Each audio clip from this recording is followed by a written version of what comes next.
Mamlakatimizda prezidentimiz rahnamoligida tibbiyotdagi islohotlar inson qadri uchun degan ezgu g'oya asosida keng ko'lamli ishlar amalga oshirilmoqda. Alohida ta'kidlash joiz, davlatimiz rahbarining aholiga tez tibbiy yordam ko'rsatish tizimini takomillashtirish to'g'risidagi qarori tez tibbiy yordam xizmatini rivojlantirishda muhim qadam bo'ldi. Ushbu qaror asosida Respublika tez tibbiy yordam markazi tashkil etildi va tez tibbiy yordamning yagona vertikal boshqaruv tizimi yo'lga qo'yildi.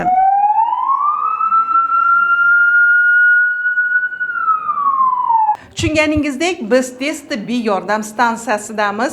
Qo'soy shahar tez tibbiy yordam stansiyasi 104 mingdan ortiq aholiga xizmat ko'rsatadi. Bundan tashqari, Farg'ona tumani hamda Toshloq tumanining qisman aholisiga ham Qo'soy shahar tez tibbiy yordam stansiyasi xizmat ko'rsatib kelmoqda.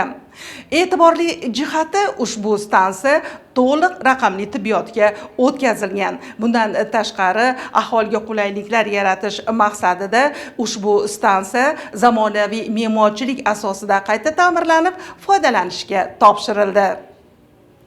Mazkur bino aslida 1987-yilda qurilgan bo'lib, jamoa 2024-yilda tashabbusli byudjet loyihasida ishtirok etib, 1 milliard 360 million so'm yutib olishga muvaffaq bo'lgan edi. 1 milliard 360 millionga mana biz binomizni to'liq rekonstruksiya qildik. Rekonstruksiya deganda nima? Hamma elektron tizim bo'ldi. Hozir mana elektron darvozani qo'ydik, har bitta shopirni o'zini qo'liga pult berib qo'ydik.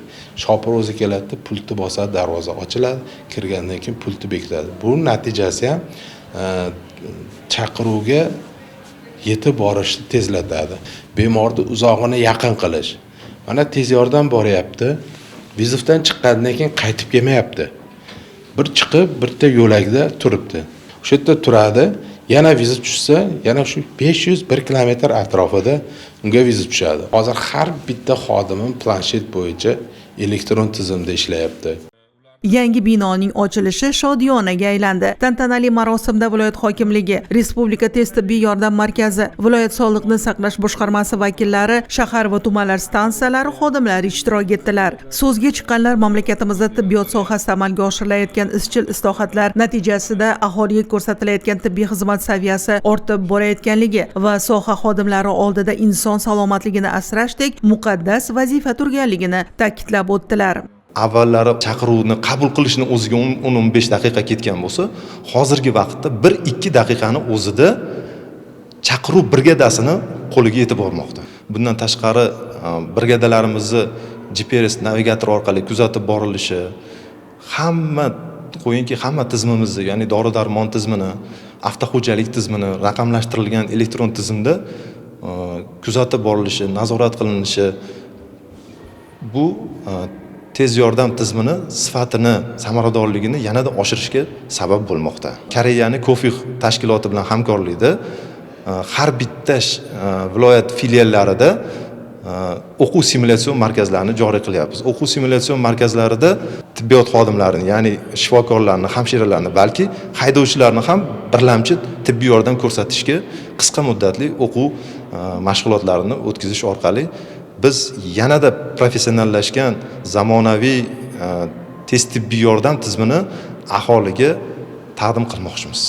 Jamoaga binoning ramziy kaliti topshirildi. Shundan so'ng lenta qirqilib, mehmonlar yangi zamonaviy me'morchilik asosida qayta ta'mirlangan tez tibbiy yordam bo'limi bilan tanishib chiqdilar. Shuningdek, aholiga ko'rsatilayotgan xizmatlarning qay tarzda tashkil qilinganligi va yaratilgan shart-sharoitlarni ko'zdan kechirdilar.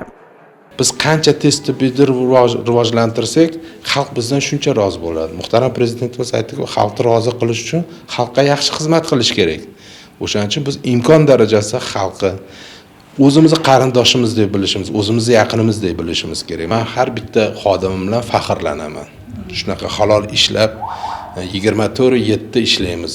Tantanali marosimda bino qurilishida fidoyilik ko'rsatgan mutaxassislarga, quruvchilarga esdalik sovg'alari hamda tashakkurnomalar topshirildi. Shuningdek, tadbirda Respublika tez tibbiy yordam markaziga ajratilgan 10 dona zamonaviy elektromobillardan bittasi Farg'ona viloyati filialiga taqdim etildi. E'tibor va g'amxo'rlik tibbiyot xodimlariga qulay sharoitlar yaratish yaxshi natijalarga erishish omilidir. Bu albatta soha taraqqiyotiga xizmat qiladi.